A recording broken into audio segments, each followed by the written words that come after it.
Assalamualaikum warahmatullahi wabarakatuh. Perkenalkan, kami dari kelompok 2. Di sini kami akan mempresentasikan hasil diskusi kelompok kami, yaitu mengenai studi kasus, analisis, perubahan, dan pengembangan inovasi perusahaan Gojek.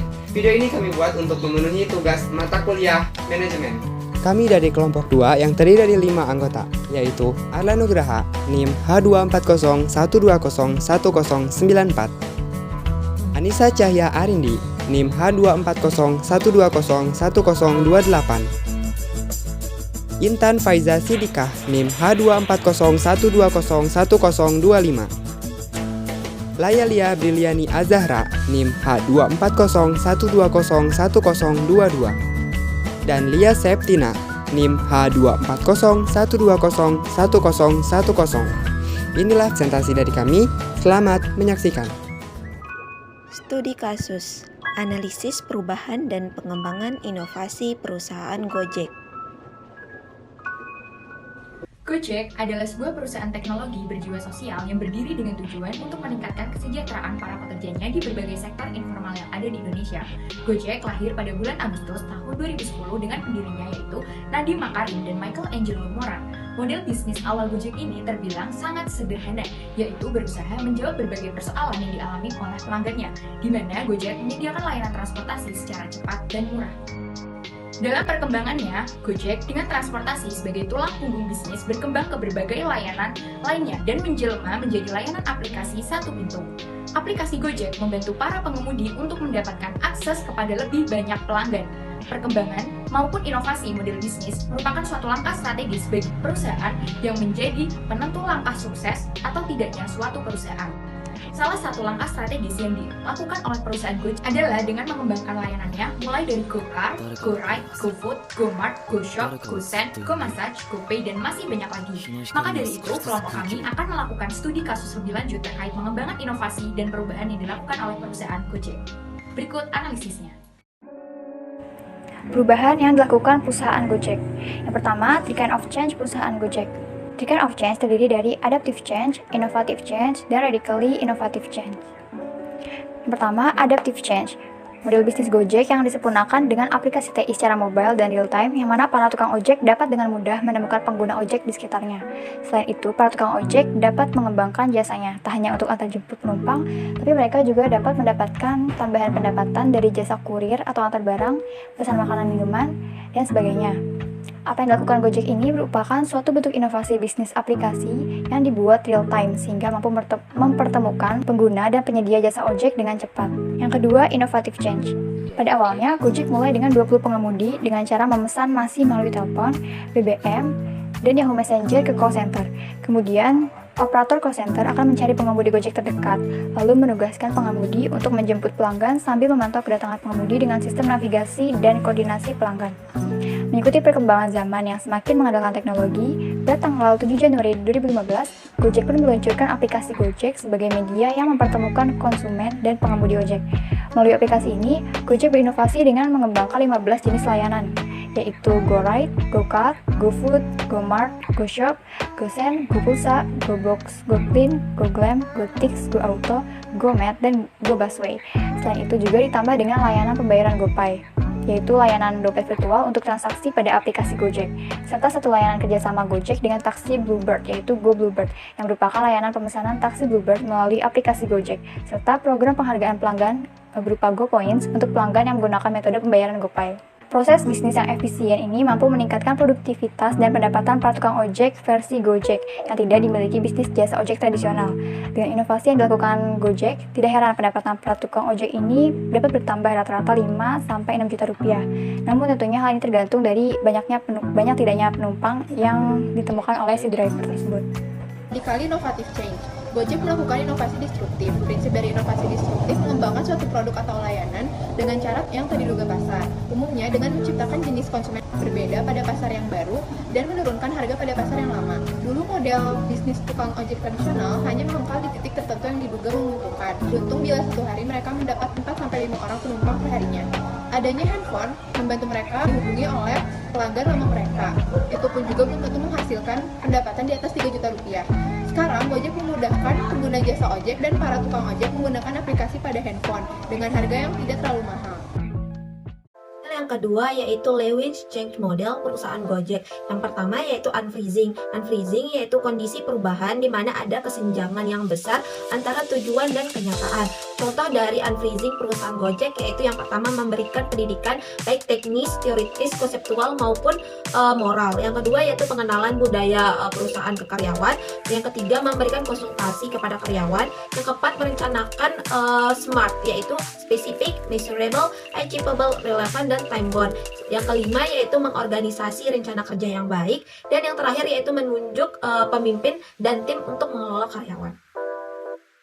Yang kedua yaitu changing atau movement, yaitu mencermati program-program yang sesuai untuk dilakukan agar memberikan solusi yang optimal untuk mengurangi resistensi terhadap perubahan. Bentuk dari changing atau movement dari perusahaan Gojek ini yaitu yang pertama memberikan pelatihan dengan mentor yang ahli di bidangnya. Yang kedua memberikan bantuan dan bimbingan kepada karyawan. Yang ketiga memberikan feedback pada setiap hasil kerja karyawan. Yang keempat menyediakan sumber daya yang memadai, serta yang terakhir itu memberikan fasilitas yang baik kepada karyawan. Ketiga yaitu refreezing, yaitu bentuk perubahan yang dilakukan dengan membantu orang-orang yang terdampak terhadap perubahan tersebut serta mengintegrasikan perilaku dan sikap yang telah berubah dengan cara normal untuk melakukan suatu hal. Contoh implementasi dari refreezing perusahaan Gojek yaitu yang pertama melakukan monitor dan evaluasi, yang kedua memberikan reward dan sanksi atau punishment, yang keempat yaitu menetapkan kendali dalam memeriksa segala yang terjadi, yang kelima yaitu melakukan konsolidasi dalam jangka waktu yang telah ditentukan, serta yang terakhir yaitu melakukan pemeliharaan dan peningkatan mental dan loyalitas karyawan. The System Model of Change perusahaan Gojek. The System Model of Change terdiri dari input, target elements, output, dan feedback. Input. Dalam komponen input, perusahaan memberikan sebuah pernyataan sebelum melakukan suatu perubahan. Perusahaan Gojek ketika melakukan sebuah inovasi perusahaan, mereka selalu upayakan untuk tetap berfokus pada visi dan misi yang telah mereka tetapkan di awal. Rencana strategis perusahaan Gojek. Dalam melakukan perubahan, perusahaan Gojek menyusun rencana strategis bagi perusahaannya dalam jangka panjang. Terdapat 4 rencana strategis yang perusahaan Gojek terapkan. Yang pertama, Gojek mengutamakan kepuasan pelanggan untuk memastikan pertumbuhan jangka panjang. Dalam hal ini, Gojek memperkuat pengembangan 3 pilar produk yang paling diminati dan dibutuhkan oleh pelanggan, yaitu mobilitas dengan peningkatan layanan GoRide dan GoCar, kemudian layanan pembayaran dan keuangan dengan virtual account GoPay, dan layanan pesan antar makanan, yaitu GoFood. Pengembangan 3 layanan tersebut mereka lakukan dengan berinvestasi jangka panjang dengan mengembangkan kartografi untuk membuat maps yang lebih akurat. Yang kedua, Gojek memastikan pertumbuhan dan keberlanjutan bisnis menuju kesiapan di pasar bursa. Gojek akan berfokus pada pertumbuhan dan yang berorientasi pada penguatan produk untuk meningkatkan loyalitas pelanggan di setiap bulannya. Yang ketiga, Gojek berusaha untuk menjadi perusahaan global melalui ekspansi pasar internasional. Gojek menargetkan diri mengharumkan nama Indonesia di lingkup global. Hal ini mereka lakukan dengan meningkatkan rasio pelanggan Indonesia versus pasar internasional menjadi 50/50. Keempat, Gojek mempersiapkan diri menjadi tempat kerja berkelas dunia. Nah, perusahaan Gojek memiliki rencana strategis dengan merekrut berbagai pemimpin industri teknologi kelas dunia, antara lain dari Silicon Valley, serta perusahaan terkemuka seperti Netflix, NASA, dan lain-lain. Selanjutnya, saya akan menerangkan dan menjelaskan terkait dengan target elements. Target elements yang dilakukan oleh perusahaan Gojek mencakup 2 komponen, mulai dari people dan organizational arrangement. People. Dalam komponen people, Gojek sukses mengelola sumber daya manusia perusahaan dengan melibatkan partisipasi dari masyarakat. Sebagai perusahaan konvensional, untuk menjaga kualitas sumber daya manusianya, Gojek melakukan pelatihan dan pengembangan untuk membuat karyawan bekerja dengan lebih baik dan memperlakukan konsumen sebagai raja. Dengan demikian, dapat disimpulkan bahwa pihak manajemen Gojek mampu menciptakan model kerja, mampu menciptakan inovasi baru dengan memadukan penerapan kemajuan iptek dan urgensi manajemen sumber daya manusia. Organizational arrangement merupakan salah satu komponen yang dilakukan oleh Gojek sebagai bentuk pengaturan perusahaan Gojek untuk memberlakukan tata tertib dan kebijakan sebagai bentuk upaya untuk memberikan pelayanan yang terbaik kepada para pelanggannya. Selain itu, pengaturan perusahaan juga dapat dilihat pada saat Gojek memberikan sistem rewards kepada para drivernya, metode kerja yang diterapkan, serta faktor sosial dari perusahaan. Berikut analisis lebih lanjut terkait dengan pengaturan dari perusahaan Gojek. Beberapa bentuk pengaturan yang dilakukan oleh Gojek seperti penetapan tata tertib Gojek atau yang biasa kita sebut dengan Tartibjek. Yang kedua adalah penetapan kebijakan Gojek. Yang ketiga adalah pembaharuan kebijakan terkait dengan pemberian poin dan insentif kepada mitra driver. Yang keempat adalah metode kerja dalam Gojek. Dan yang kelima adalah faktor sosial dalam perusahaan Gojek. Baik, di sini saya akan menjelaskan materi lanjutan dari The System Model of Change perusahaan Gojek, yaitu output. Transformasi perubahan yang dilakukan Gojek adalah untuk menghasilkan keluaran yang sifatnya berdampak positif bagi perusahaan, individu, yaitu pekerja perusahaan, hingga komponen kelompok, yaitu stakeholder, mitra bisnis, dan lain-lain. Yang pertama adalah output pada perusahaan Gojek sendiri. Dengan melakukan perubahan, mereka berhasil melakukan pengembangan pasar yang semula hanya berorientasi di beberapa kota, tetapi saat ini hampir seluruh kota di Indonesia terjangkau oleh akses Gojek. Adanya pengembangan produk juga menjadi bentuk output dilakukannya perubahan pada Gojek, di mana mereka berhasil membuka satu aplikasi dengan hampir 18 layanan di dalamnya yang disertai dengan diversifikasi produk. Yang kedua adalah output pada kelompok. Transformasi perusahaan Gojek memberikan output yang baik kepada kelompok UMKM dengan mengerahkan ekosistem dan teknologi Gojek untuk membantu produktivitas dan visibilitas dari bisnis UMKM. Dengan demikian, Gojek berharap dengan dilakukannya perubahan ini, keterampilan bisnis dan pendapatan para pelaku UMKM dapat meningkat. Yang ketiga adalah output pada individu, di mana dengan adanya pengembangan fitur Gojek sebagai media bagi customer-nya menjadi hal yang membantu masyarakat untuk terbiasa hidup di zaman yang serba digital ini. Poin selanjutnya dari The System Model of Change perusahaan Gojek adalah feedback. Transformasi perubahan yang dilakukan Gojek ini mendapat apresiasi yang baik serta feedback yang sangat positif dari masyarakat Indonesia. Hal ini dilihat dari rating yang diberikan dari transaksi customer di dalam aplikasi Gojek itu sendiri. Yang tentunya ini memberikan kesan yang positif juga bagi perusahaan Gojek untuk terus mengembangkan segala fitur yang ada dalam Gojek ini.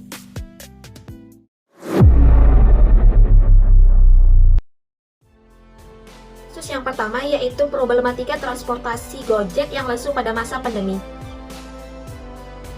COVID-19 telah membawa pemerintah untuk menerapkan social distancing atau menjaga jarak sosial. Salah satu bentuk penerapan dari kebijakan ini yaitu perusahaan melakukan kerja dari rumah atau work from home. Kebijakan ini sangat mempengaruhi kehidupan para ojol termasuk driver Gojek.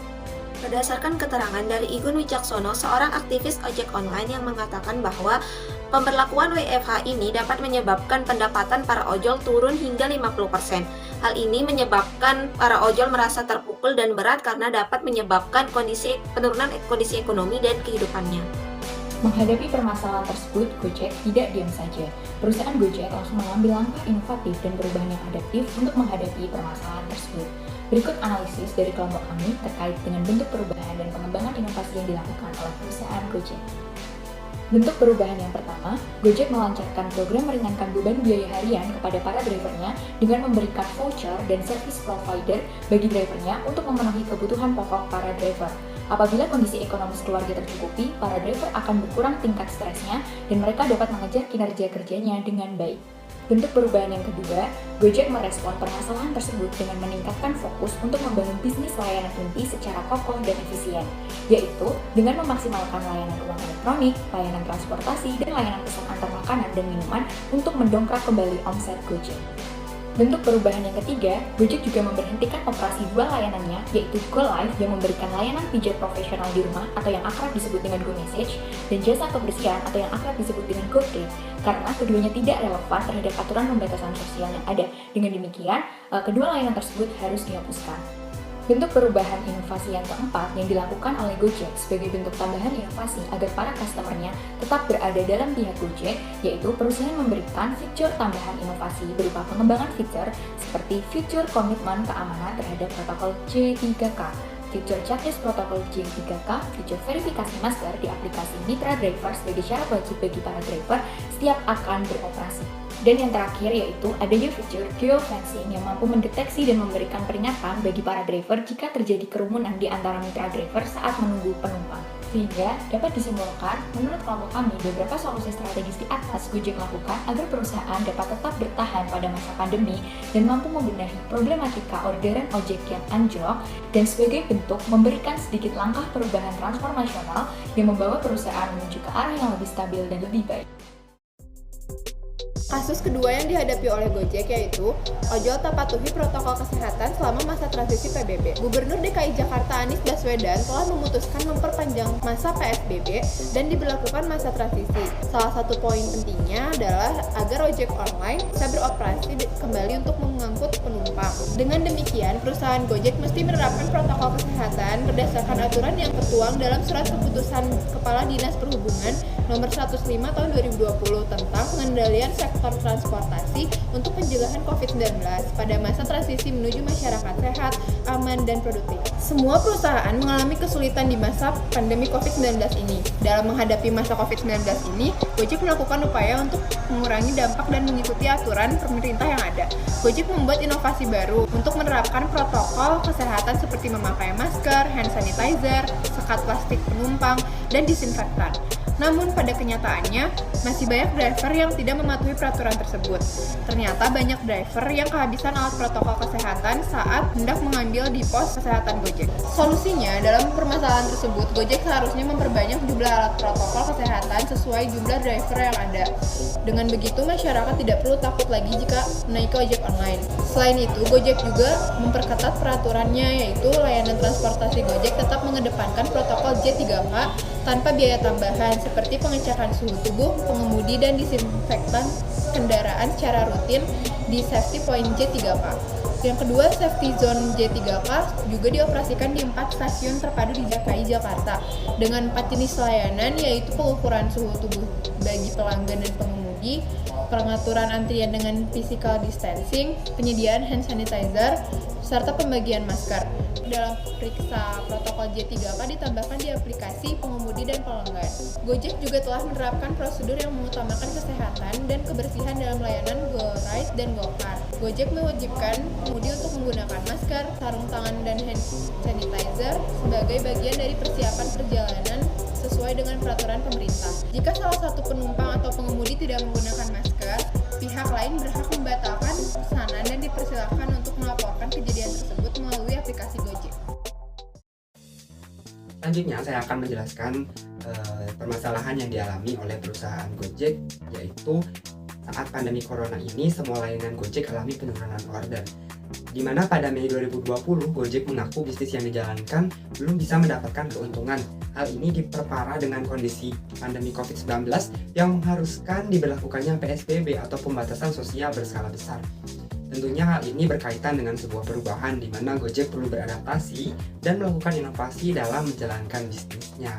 Nah, upaya yang telah dilakukan Gojek salah satunya adalah memperketat protokol kesehatan bagi seluruh mitra Gojek, di mana Gojek menyediakan masker, hand sanitizer untuk para mitranya agar tetap memberikan pelayanan yang aman dan nyaman bagi para customer-nya.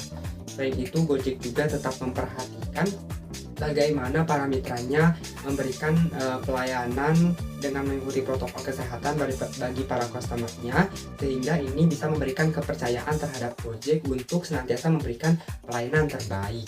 Nah, hingga saat ini Gojek telah melakukan inovasi dan adaptasi yang sangat bagus. Terbukti Gojek masih bisa bertahan dalam keadaan pandemi COVID ini. Ditambah lagi inovasi mereka, yaitu adanya merger dengan Tokopedia yang tentunya ini akan semakin menambah kekuatan mereka dalam menjalankan bisnis mereka di masa yang akan datang. Jadi kesimpulannya adalah perusahaan Gojek dalam melakukan inovasi dan perubahan menyusun rencana strategis bagi perusahaannya dalam jangka panjang. Terdapat 4 rencana strategis dari perusahaan Gojek, yaitu yang pertama yaitu Gojek mengutamakan kepuasan pelanggan untuk memastikan pertumbuhan jangka panjang. Kedua yaitu Gojek memastikan pertumbuhan dan keberlanjutan bisnis untuk kesiapan di pasar bursa. Tiga yaitu Gojek berusaha untuk menjadi perusahaan global melalui ekspansi pasar internasional. Dan yang terakhir yaitu Gojek mempersiapkan tempat kerja yang berkelas dunia. Sekian dari kelompok kami, terima kasih.